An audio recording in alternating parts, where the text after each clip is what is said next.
Punjabi radio USA ਸੁਣ ਰਹੇ ਸਾਰੇ ਹੀ ਸਰੋਤਿਆਂ ਨੂੰ ਮੇਰੇ ਜਗਮੋਹਨ ਸਿੰਘ ਵੱਲੋਂ ਪਿਆਰ ਅਤੇ ਸਤਿਕਾਰ ਭਰੀ ਸਤਿ ਸ਼੍ਰੀ ਅਕਾਲ। ਅੱਜ 4 ਅਪ੍ਰੈਲ ਦਿਨ ਸੋਮਵਾਰ ਪ੍ਰੋਗਰਾਮ ਲੈ ਕੇ ਹਾਜ਼ਰ ਹਾਂ ਅਪਡੇਟ ਅਮਰੀਕਾ, ਜਿਸ ਦੇ ਵਿੱਚ ਤੁਹਾਨੂੰ ਵਰਲਡ ਦੀਆਂ ਨਿਊਜ਼, ਅਮਰੀਕਾ ਦੀਆਂ ਨਿਊਜ਼, ਮੌਸਮ ਦੇ ਬਾਰੇ ਜਾਣਕਾਰੀ, ਇਕੋਨਮੀ ਦੀ ਜਾਣਕਾਰੀ, ਵੱਖ-ਵੱਖ ਕੰਟਰੀ ਦੇ ਹਿਸਾਬ ਨਾਲ ਕਰੰਸੀ ਐਕਸਚੇਂਜ ਰੇਟ ਅਤੇ ਸੋਨੇ ਅਤੇ ਚਾਂਦੀ ਦੇ ਭਾਅ ਦੱਸਾਂਗੇ। ਇਹਨਾਂ ਖਬਰਾਂ ਦੀ ਸ਼ੁਰੂਆਤ ਕਰਨ ਤੋਂ ਪਹਿਲਾਂ ਅਸੀਂ ਧੰਨਵਾਦ ਕਰਦੇ ਹਾਂ ਆਪਣੇ ਸਪਾਂਸਰ ਦਾ, ਜਿਨ੍ਹਾਂ ਨੇ ਅੱਜ ਦੇ ਇਸ ਪ੍ਰੋਗਰਾਮ ਦੇ ਵਿੱਚ ਹਿੱਸਾ ਪਾ ਕੇ ਇਸ ਨੂੰ ਅੱਗੇ ਵਧਾਇਆ ਅਤੇ ਤੁਹਾਡੇ ਤੱਕ ਪਹੁੰਚਾਇਆ। ਅੱਜ ਦੀਆਂ ਖਬਰਾਂ ਦੇ ਸਪਾਂਸਰ ਹਨ ਖਾਲਸਾ ਇੰਸ਼ੋਰੈਂਸ ਏਜੰਸੀ ਵਾਲੇ ਸੈਨ ਹੋਜ਼ੇ ਤੋਂ, ਜੋ ਕਿ ਹਰ ਪ੍ਰਕਾਰ ਦੀ ਇੰਸ਼ੋਰੈਂਸ ਕਰਦੇ ਹਨ ਅਤੇ ਕਿਸੇ ਵੀ ਤਰ੍ਹਾਂ ਇੰਸ਼ੋਰੈਂਸ ਦੀ ਜਾਣਕਾਰੀ ਦੇ ਲਈ ਤੁਸੀਂ ਇਹਨਾਂ ਨੂੰ ਕਾਲ ਕਰ ਸਕਦੇ ਹੋ 408 272 2500 ਤੇ। ਇਸ ਦੇ ਨਾਲ ਸੰਤੋਖ ਸਿੰਘ ਵਾਸੀ ਜੀ ਫਰੀਮਾਉਂਟ ਤੋਂ, ਮਨਜੀਤ ਸਿੰਘ ਨਰਿੰਦਰ ਕੌਰ ਕਲਾਰ ਜੀ ਕਲੋਵਿਸ ਤੋਂ ਅਤੇ ਨਾਜਰ ਸਿੰਘ ਲਾਲਕੌਰ ਖੰਗੂੜਾ ਜੀ ਬੇਕਰਸਫੀਲਡ ਤੋਂ। ਜੇਕਰ ਤੁਸੀਂ ਵੀ ਇਸ ਪ੍ਰੋਗਰਾਮ ਨੂੰ ਜਾਂ ਪੰਜਾਬੀ ਰੇਡੀਓ USA ਦੇ ਕਿਸੇ ਵੀ ਹੋਰ ਪ੍ਰੋਗਰਾਮ ਨੂੰ ਸਪਾਂਸਰ ਕਰਨਾ ਚਾਹੁੰਦੇ ਹੋ ਤਾਂ ਤੁਸੀਂ ਕਾਲ ਕਰ ਸਕਦੇ ਹੋ 408 272 5200 ਤੇ, ਜਾਂ ਫਿਰ ਸਾਨੂੰ ਈਮੇਲ ਕਰ ਸਕਦੇ ਹੋ info@punjabiradiousa.com ਤੇ।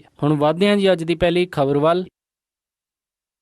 ਨਵੰਬਰ ਦੇ ਵਿੱਚ ਰਾਸ਼ਟਰਪਤੀ ਦੇ ਲਈ ਹੋਣ ਜਾ ਰਹੀਆਂ ਚੋਣਾਂ ਤੋਂ ਪਹਿਲਾਂ ਜੋ ਪ੍ਰਾਇਮਰੀਜ਼ ਹਰੇਕ ਸਟੇਟ ਦੇ ਵਿੱਚ ਹੋ ਰਹੀਆਂ ਹਨ, ਉਹਨਾਂ ਦੇ ਵਿੱਚ ਕੱਲ੍ਹ 5 ਅਪ੍ਰੈਲ ਨੂੰ ਵਿਸਕੌਨਸਿਨ ਦੇ ਵਿੱਚ ਦੋਨੇ ਹੀ ਪਾਰਟੀਜ਼ ਦੀਆਂ ਪ੍ਰਾਇਮਰੀਜ਼ ਹੋਣ ਜਾ ਰਹੀਆਂ ਹਨ, ਜਿੱਥੇ ਕਿ ਡੈਮੋਕ੍ਰੈਟਿਕ ਪਾਰਟੀ ਦੇ 86 ਡੈਲੀਗੇਟਸ ਹੋਣਗੇ ਅਤੇ ਰਿਪਬਲਿਕਨ ਪਾਰਟੀ ਦੇ 42 ਡੈਲੀਗੇਟਸ ਉੱਥੇ ਚੁਣੇ ਜਾਣਗੇ। ਜੇ ਗੱਲ ਕਰੀਏ ਤਾਂ ਡੈਮੋਕ੍ਰੈਟਿਕ ਪਾਰਟੀ ਦੇ ਉੱਥੇ ਟੈਡ ਕਰੂਜ਼, ਜੌਨ ਕੈਸੀਅਕ ਅਤੇ ਡੋਨਲਡ ਟਰੰਪ, ਇਹ ਤਿੰਨੇ ਲੀਡਰ ਆਪਸ ਦੇ ਵਿੱਚ ਵਿਸਕੌਨਸਿਨ ਦੀ ਪ੍ਰਾਇਮਰੀ ਦੇ ਲਈ ਲੜਨਗੇ। ਵਿਸਕੌਨਸਿਨ ਦੇ ਵਿੱਚ 42 ਡੈਲੀਗੇਟਸ ਦੇ ਵਿੱਚੋਂ ਜੇ ਓਵਰਆਲ ਡੈਲੀਗੇਟਸ ਦੀ ਗਿਣਤੀ ਦੇ ਉੱਤੇ ਨਜ਼ਰ ਮਾਰੀਏ ਤਾਂ ਰਿਪਬਲਿਕਨ ਪਾਰਟੀ ਦੇ ਵਿੱਚ ਡੋਨਲਡ ਟਰੰਪ ਕਾਫੀ ਅੱਗੇ ਚੱਲ ਰਹੇ ਹਨ ਅਤੇ ਜਿਨ੍ਹਾਂ ਦੇ ਕੋਲ 752 ਡੈਲੀਗੇਟਸ ਦਾ ਸਮਰਥਨ ਆ ਚੁੱਕਿਆ ਹੈ ਤੇ ਟੈਡ ਕਰੂਜ਼ ਦੂਸਰੇ ਨੰਬਰ ਤੇ ਚੱਲ ਰਹੇ ਹਨ। ਰਿਪਬਲਿਕਨ ਪਾਰਟੀ ਦਾ ਉਮੀਦਵਾਰ ਬਣਨ ਦੇ ਲਈ ਕਿਸੇ ਵੀ ਕੈਂਡੀਡੇਟ ਨੂੰ 1237 ਡੈਲੀਗੇਟਸ ਦਾ ਸਮਰਥਨ ਹੈ ਜੋ ਉਹ ਲੈਣਾ ਪਵੇਗਾ ਤੇ ਇਸ ਰੇਸ ਦੇ ਵਿੱਚ ਫਿਲਹਾਲ ਡੋਨਲਡ ਟਰੰਪ ਸਭ ਤੋਂ ਅੱਗੇ ਚੱਲ ਰਹੇ ਹਨ, ਪਰ ਉਹਨਾਂ ਦੀ ਆਪਣੀ ਹੀ ਪਾਰਟੀ ਜਿਸ ਤਰ੍ਹਾਂ ਦੇ ਹਿਸਾਬ ਨਾਲ ਉਹਨਾਂ ਦਾ ਵਿਰੋਧ ਕਰ ਰਹੀ ਹੈ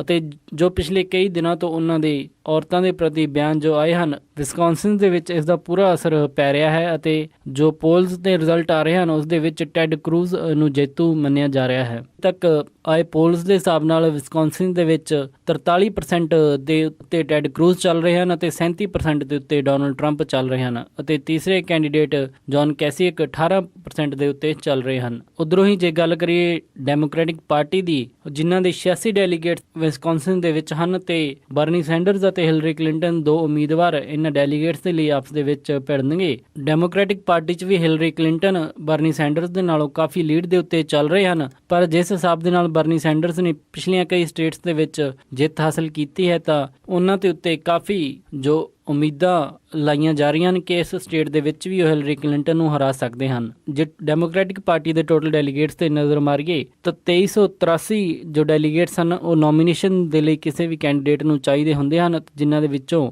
1712 ਡੈਲੀਗੇਟਸ ਜੋ ਹਿਲਰੀ ਕਲਿੰਟਨ ਦੇ ਕੋਲ ਆਲਰੇਡੀ ਆ ਚੁੱਕੇ ਹਨ ਅਤੇ ਦੂਸਰੇ ਨੰਬਰ ਤੇ ਬਰਨੀ ਸੈਂਡਰਜ਼ 1011 ਡੈਲੀਗੇਟਸ ਉਹਨਾਂ ਦੇ ਕੋਲ ਮੌਜੂਦ ਹਨ। ਪਰ ਹਿਲਰੀ ਕਲਿੰਟਨ ਦੇ ਕੋਲ ਬਹੁਤ ਵੱਡੀ ਤਾਦਾਦ ਸੁਪਰ ਡੈਲੀਗੇਟਸ ਦੀ ਵੀ ਹੈ, ਜਿਨ੍ਹਾਂ ਦਾ ਸਮਰਥਨ ਕਿਸੇ ਵੀ ਵੇਲੇ ਖਿਸਕ ਸਕਦਾ ਹੈ। ਸੋ ਜੇਕਰ ਬਰਨੀ ਸੈਂਡਰਜ਼ ਇਹ ਵਿਸਕੌਨਸਿਨ ਜਿੱਤਦੇ ਹਨ ਤਾਂ ਸੁਪਰ ਡੈਲੀਗੇਟਸ ਦੇ ਉੱਤੇ ਵੀ ਬਹੁਤ ਪ੍ਰੈਸ਼ਰ ਪਵੇਗਾ ਕਿ ਉਹ ਆਪਣਾ ਜੋ ਸਪੋਰਟ ਹੈ ਉਹ ਚੇਂਜ ਕਰਨ। ਫਿਲਹਾਲ ਜੇ ਪੋਲਸ ਦੇ ਉੱਤੇ ਨਜ਼ਰ ਮਾਰੀਏ ਤਾਂ ਪੋਲਸ ਦੇ ਵਿੱਚ ਦੋਨਾਂ ਦੀ ਜੋ ਟੱਕਰ ਹੈ ਉਹ ਬਰਾਬਰ ਨਜ਼ਰ ਆ ਰਹੀ ਹੈ। ਇੱਕ ਪੋਲ ਦੇ ਵਿੱਚ ਬਰਨੀ ਸੈਂਡਰਜ਼ ਨੂੰ 49% ਵੋਟਿੰਗ ਹੋ ਰਹੀ ਹੈ ਤੇ ਹਿਲਰੀ ਕਲਿੰਟਨ ਨੂੰ 47, ਤੇ ਦੂਸਰੀ ਪੋਲ ਦੇ ਮੁਤਾਬਿਕ ਹਿਲਰੀ ਕਲਿੰਟਨ ਨੂੰ 53% ਜੋ ਵੋਟਿੰਗ ਹੋ ਰਹੀ ਹੈ ਤੇ ਬਰਨੀ ਸੈਂਡਰਜ਼ ਨੂੰ 43%। ਪਰ ਜਿਵੇਂ ਮਿਚੀਗਨ ਦੇ ਵਿੱਚ ਵੀ ਪਹਿਲਾਂ ਹਿਲਰੀ ਕਲਿੰਟਨ ਨੂੰ ਜੇਤੂ ਦਿਖਾਇਆ ਜਾ ਰਿਹਾ ਸੀ, ਪਰ ਬਾਅਦ ਦੇ ਵਿੱਚ ਜਦੋਂ ਐਕਚੁਅਲ ਰਿਜ਼ਲਟ ਆਏ ਤਾਂ ਉੱਥੇ ਬਰਨੀ ਸੈਂਡਰਜ਼ ਨੇ ਕਾਫੀ ਕਮਾਲ ਕਰਕੇ ਦਿਖਾਇਆ ਤੇ ਹਿਲਰੀ ਕਲਿੰਟਨ ਨੂੰ ਉਹਨਾਂ ਨੇ ਹਰਾਇਆ। ਤੇ ਹੁਣ ਵਿਸਕੌਨਸਿਨ ਦਾ ਵੀ ਇਸ ਲਈ ਇਹਨਾਂ ਪੋਲਸ ਦੇ ਉੱਤੇ ਨਿਰਭਰ ਨਹੀਂ ਕੀਤਾ ਜਾ ਸਕਦਾ ਤੇ ਕੱਲ ਨੂੰ ਹੀ ਆਉਣ ਵਾਲੀਆਂ ਪ੍ਰਾਇਮਰੀਜ਼ ਦੇ ਵਿੱਚ ਪਤਾ ਲੱਗੇਗਾ ਕਿ ਵਿਸਕੌਨਸਿਨ ਨੂੰ ਕਿਹਨੇ ਜਿੱਤਿਆ ਹੈ। ਜੇਕਰ ਬਰਨੀ ਸੈਂਡਰਜ਼ ਵਿਸਕੌਨਸਿਨ ਜਿੱਤਦੇ ਹਨ ਤਾਂ ਨਿਊਯਾਰਕ ਦੇ ਵਿੱਚ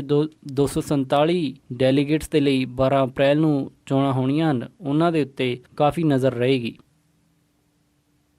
ਈਸਟਰਨ ਟੈਨੇਸੀ ਦੇ ਵਿੱਚ ਹੋਏ ਇੱਕ ਹੈਲੀਕਾਪਟਰ ਹਾਦਸੇ ਦੇ ਵਿੱਚ 5 ਲੋਕਾਂ ਦੀ ਮੌਤ ਹੋ ਗਈ ਹੈ। ਈਸਟਰਨ ਟੈਨੇਸੀ ਦੇ ਵਿੱਚ great smoky mountains national park ਦੇ ਕੋਲ ਇੱਕ ਸਾਈਟ ਸੀਇੰਗ ਹੈਲੀਕਾਪਟਰ ਕ੍ਰੈਸ਼ ਹੋ ਗਿਆ, ਜਿਸ ਤੋਂ ਬਾਅਦ ਉਸ ਦੇ ਵਿੱਚ ਸਵਾਰ 5 ਜੋ ਟੂਰਿਸਟ ਹਨ ਉਹਨਾਂ ਦੀ ਮੌਤ ਹੋ ਗਈ। ਇਹ ਘਟਨਾ ਉੱਥੋਂ ਦੇ ਲੋਕਲ ਟਾਈਮ 3:30 ਵਜੇ ਵਾਪਰੀ, ਜਦੋਂ ਅਧਿਕਾਰੀਆਂ ਨੇ ਦੂਰੋਂ ਧੂੰਆਂ ਉੱਡਦਾ ਵੇਖਿਆ। ਇਸ ਤੋਂ ਬਾਅਦ ਜਦੋਂ ਘਟਨਾ ਦਾ ਪਤਾ ਲੱਗਿਆ ਤਾਂ ਕਈ ਦਰਜਨ ਐਮਰਜੈਂਸੀ ਗੱਡੀਆਂ ਉਸ ਸਥਾਨ ਦੇ ਵੱਲ ਨੂੰ ਗਈਆਂ, ਪਰ ਜਦੋਂ ਤੱਕ ਉੱਥੇ ਪਹੁੰਚੇ ਸਭ ਕੁਝ ਅੱਗ ਦੇ ਨਾਲ ਸਵਾਹ ਹੋ ਚੁੱਕਿਆ ਸੀ ਅਤੇ ਹੈਲੀਕਾਪਟਰ ਦਾ ਵੀ ਕੋਈ ਵੀ ਨਾਮ ਨਿਸ਼ਾਨ ਨਹੀਂ ਬਚਿਆ ਸੀ। ਟੈਨੇਸੀ ਦੇ emergency management association spokesman Dean Flener ਨੇ ਦੱਸਿਆ ਕਿ ਇਸ ਘਟਨਾ ਦੇ ਵਿੱਚ 5 ਲੋਕਾਂ ਦੀ ਮੌਤ ਹੋ ਗਈ ਹੈ, ਪਰ ਗਰਾਊਂਡ ਦੇ ਉੱਤੇ ਕਿਸੇ ਵੀ ਘਰ ਨੂੰ ਅਤੇ ਜਾਂ ਫਿਰ ਕਿਸੇ ਵੀ ਹੋਰ ਚੀਜ਼ ਨੂੰ ਨੁਕਸਾਨ ਨਹੀਂ ਪਹੁੰਚਿਆ ਹੈ।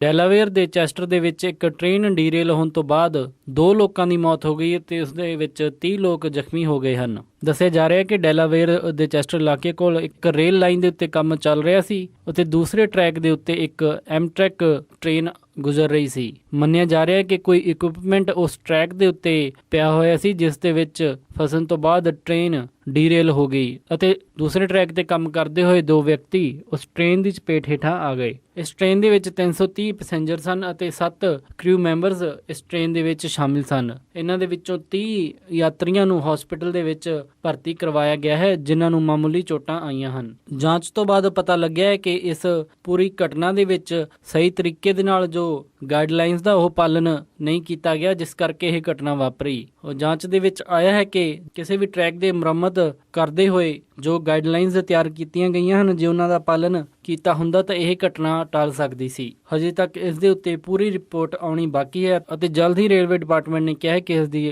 ਰਿਪੋਰਟ ਜੋ ਉਹ ਸਾਂਝੀ ਕਰਨਗੇ।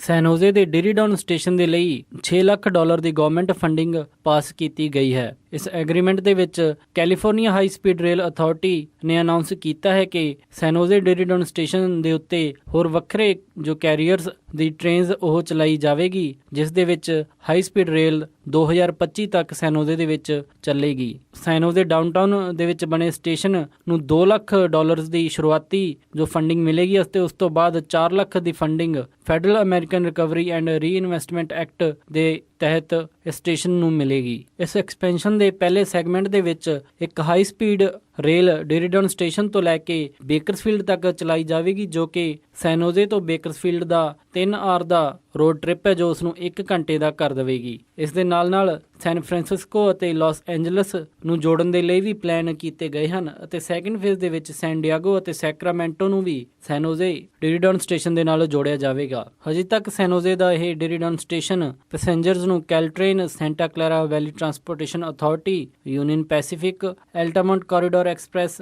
ਅਤੇ ਐਮਟ੍ਰੈਕਸ ਕੋਸਟ ਸਟਾਰਲਾਈਟ ਟ੍ਰੇਨ ਦੇ ਨਾਲ ਜੋੜਦਾ ਹੈ। ਸੈਨ ਹੋਜ਼ੇ ਦੇ ਮੇਅਰ ਸੈਮ ਲਿਕਾਰਡੋ ਨੇ ਇਸ ਮੌਕੇ ਦੇ ਉੱਤੇ ਕਿਹਾ ਕਿ ਇਸ ਪਲਾਨ ਦੇ ਨਾਲ ਕਈ ਸਾਰੀਆਂ ਜੌਬਸ ਵੀ ਪੈਦਾ ਹੋਣਗੀਆਂ ਅਤੇ ਕਈ ਸਾਰੇ ਟਰਾਂਸਪੋਰਟੇਸ਼ਨ ਅਤੇ ਹਾਊਸਿੰਗ ਦੇ ਪ੍ਰੋਜੈਕਟ ਵੀ ਲਿਆਏ ਜਾਣਗੇ। ਹਾਈ ਸਪੀਡ ਰੇਲ ਅਥਾਰਟੀ ਨੇ ਇਹੋ ਜਿਹੇ ਸਿਮਿਲਰ ਐਕਟ ਹੋਰ ਵੀ ਕਈ ਸਾਰੀ ਸਿਟੀਜ਼ ਜਿਵੇਂ ਕਿ ਗਿਲਰੋਏ, ਮਰਸਡ, ਫ੍ਰੈਜ਼ਨੋ, ਬੇਕਰਸਫੀਲਡ ਅਤੇ ਪਾਲਮਡੇਲ ਦੇ ਨਾਲ ਕੀਤੇ ਹਨ। ਹਾਈ ਸਪੀਡ ਰੇਲ ਅਥਾਰਟੀ ਦੇ ਅਧਿਕਾਰੀਆਂ ਨੇ ਇਸ ਦੇ ਉੱਤੇ ਬੋਲਦੇ ਹੋਏ ਕਿਹਾ ਕਿ ਇਹ ਸਟੇਸ਼ਨ ਸੈਂਟਰਲ ਵੈਲੀ ਤੋਂ ਲੈ ਕੇ ਸਦਰਨ ਕੈਲੀਫੋਰਨੀਆ ਤੱਕ ਸਿਲਿਕਨ ਵੈਲੀ ਨੂੰ ਜੋੜੇਗਾ। ਸੈਨ ਹੋਜ਼ੇ ਦੇ ਵਿੱਚ ਹੁਣ ਹੋਮਲੈਸ ਦੇ ਲਈ ਮੋਬਾਈਲ ਸ਼ਾਵਰਜ਼ ਅਤੇ ਲਾਂਡਰੀ ਪ੍ਰੋਜੈਕਟ ਲਾਏ ਜਾਣਗੇ। ਅਮਰੀਕਾ ਦੇ ਸਭ ਤੋਂ ਅਮੀਰ ਸ਼ਹਿਰ ਸੈਨ ਹੋਜ਼ੇ, ਜਿੱਥੇ ਕਿ ਬਹੁਤ ਜ਼ਿਆਦਾ ਹੋਮਲੈਸ ਦੀ ਸੰਖਿਆ ਹੈ, ਉਸ ਨੂੰ ਨਿਪਟਣ ਦੇ ਲਈ ਸੈਨ ਹੋਜ਼ੇ ਦੀ ਸਿਟੀ ਕਾਉਂਸਲ ਨੇ ਮੋਬਾਈਲ ਸ਼ਾਵਰ ਦਾ ਪ੍ਰੋਜੈਕਟ ਅਪਰੂਵ ਕੀਤਾ ਹੈ। ਇਸ ਦੇ ਵਿੱਚ ਕਈ ਜੋ ਪ੍ਰਪੋਜ਼ਡ ਸਾਈਟਸ ਹਨ ਉਹ ਖਰੀਦ ਕੇ ਉਹਨਾਂ ਨੂੰ ਹੋਮਲੈਸ ਸ਼ਾਵਰਜ਼ ਅਤੇ ਲਾਂਡਰੀ ਪ੍ਰੋਜੈਕਟਸ ਦੇ ਲਈ ਤਿਆਰ ਕੀਤਾ ਜਾਵੇਗਾ। ਇਸ ਦੇ ਲਈ ਜੋ 2 ਪ੍ਰਪੋਜ਼ਡ ਸਾਈਟਸ ਹਨ ਉਹਨਾਂ ਦੇ ਵਿੱਚ ਗੈਲਪ ਡਰਾਈਵ ਅਤੇ ਮੈਸਾ ਡਰਾਈਵ ਦੇ ਕੋਲ 2 ਗਵਰਨਮੈਂਟ ਪ੍ਰਾਪਰਟੀਜ਼ ਜੋ ਐਕਵਾਇਰ ਉਹਨਾਂ ਨੇ ਕੀਤੀਆਂ ਹਨ, ਜਿਨ੍ਹਾਂ ਦੇ ਵਿੱਚ $1.1 ਮਿਲੀਅਨ ਦਾ ਖਰਚਾ ਆਇਆ ਹੈ।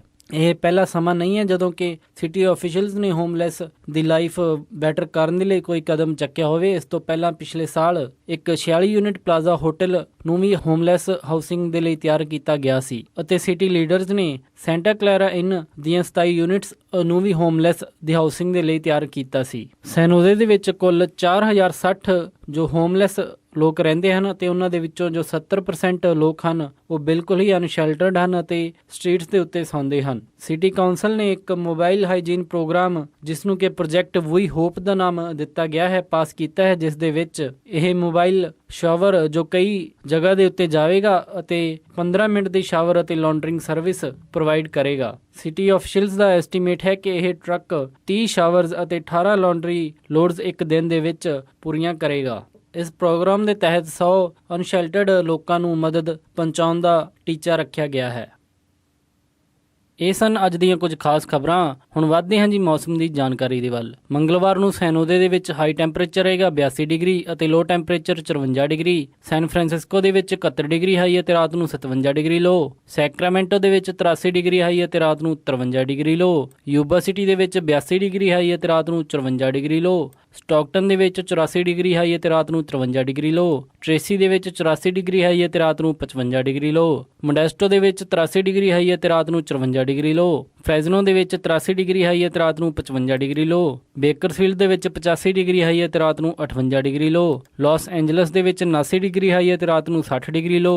ਟਰਕੀ ਦੇ ਵਿੱਚ 63 ਡਿਗਰੀ ਹਾਈ ਅਤੇ ਰਾਤ ਨੂੰ 33 ਡਿਗਰੀ ਲੋ। ਸਾਊਥ ਲੇਕ ਟਾਹੋ ਦੇ ਵਿੱਚ 60 ਡਿਗਰੀ ਹਾਈ ਅਤੇ ਰਾਤ ਨੂੰ 31 ਡਿਗਰੀ ਲੋ। ਪੋਰਟਲੈਂਡ ਓਰੇਗਨ ਦੇ ਵਿੱਚ 64 ਡਿਗਰੀ ਹਾਈ ਅਤੇ ਰਾਤ ਨੂੰ 43 ਡਿਗਰੀ ਲੋ। ਸੈਟਲ ਦੇ ਵਿੱਚ 59 ਡਿਗਰੀ ਹਾਈ ਅਤੇ ਰਾਤ ਨੂੰ 43 ਡਿਗਰੀ ਲੋ। ਫਲੈਗਸਟੈਫ ਐਰੀਜ਼ੋਨਾ ਦੇ ਵਿੱਚ 69 ਡਿਗਰੀ ਹਾਈ ਅਤੇ ਰਾਤ ਨੂੰ 31 ਡਿਗਰੀ ਲੋ। ਸਾਲਟ ਲੇਕ ਸਿਟੀ ਯੂਟਾ ਦੇ ਵਿੱਚ 57 ਡਿਗਰੀ ਹਾਈ ਅਤੇ ਰਾਤ ਨੂੰ 37 ਡਿਗਰੀ ਲੋ। ਸ਼ਿਕਾਗੋ ਦੇ ਵਿੱਚ 48 ਡਿਗਰੀ ਹਾਈ ਅਤੇ ਰਾਤ ਨੂੰ 41 ਡਿਗਰੀ ਲੋ ਅਤੇ ਦੇਰ ਰਾਤ ਨੂੰ ਮੀਂਹ ਪਵੇਗਾ। ਨਿਊਯਾਰਕ ਦੇ ਵਿੱਚ 43 ਡਿਗਰੀ ਹਾਈ ਅਤੇ ਰਾਤ ਨੂੰ 29 ਡਿਗਰੀ ਲੋ। ਮੌਸਮ ਸਾਫ਼ ਰਹੇਗਾ। ਟੋਰਾਂਟੋ ਦੇ ਵਿੱਚ -1 ਡਿਗਰੀ ਸੈਲਸੀਅਸ ਹਾਈ ਅਤੇ ਰਾਤ ਨੂੰ -6 ਡਿਗਰੀ ਸੈਲਸੀਅਸ ਲੋ। ਵਿਨੀਪੈਗ ਦੇ ਵਿੱਚ 3 ਡਿਗਰੀ ਸੈਲਸੀਅਸ ਹਾਈ ਅਤੇ ਰਾਤ ਨੂੰ -4 ਡਿਗਰੀ ਸੈਲਸੀਅਸ ਲੋ। ਕੈਲਗਰੀ ਦੇ ਵਿੱਚ 15 ਡਿਗਰੀ ਸੈਲਸੀਅਸ ਹਾਈ ਅਤੇ ਰਾਤ ਨੂੰ 5 ਡਿਗਰੀ ਸੈਲਸੀਅਸ ਲੋ। ਵੈਨਕੂਵਰ ਦੇ ਵਿੱਚ 11 ਡਿਗਰੀ ਸੈਲਸੀਅਸ ਹਾਈ ਅਤੇ ਰਾਤ ਨੂੰ 8 ਡਿਗਰੀ ਸੈਲਸੀਅਸ ਲੋ। ਪੰਜਾਬ ਅੰਮ੍ਰਿਤਸਰ ਦੇ ਵਿੱਚ 34 ਡਿਗਰੀ ਸੈਲਸੀਅਸ ਹਾਈ ਅਤੇ ਰਾਤ ਨੂੰ 20 ਡਿਗਰੀ ਸੈਲਸੀਅਸ ਲੋ। ਮੈਲਬਰਨ ਆਸਟ੍ਰੇਲੀਆ ਦੇ ਵਿੱਚ 28 ਡਿਗਰੀ ਸੈਲਸੀਅਸ ਹਾਈ ਅਤੇ ਰਾਤ ਨੂੰ 14 ਡਿਗਰੀ ਸੈਲਸੀਅਸ ਲੋ। ਲੰਡਨ ਦੇ ਵਿੱਚ 14 ਡਿਗਰੀ ਸੈਲਸੀਅਸ ਹਾਈ ਅਤੇ ਰਾਤ ਨੂੰ 5 ਡਿਗਰੀ ਸੈਲਸੀਅਸ ਲੋ। ਬਰਲਿਨ ਦੇ ਵਿੱਚ 22 ਡਿਗਰੀ ਸੈਲਸੀਅਸ ਹਾਈ ਅਤੇ ਰਾਤ ਨੂੰ 10 ਡਿਗਰੀ ਸੈਲਸੀਅਸ ਲੋ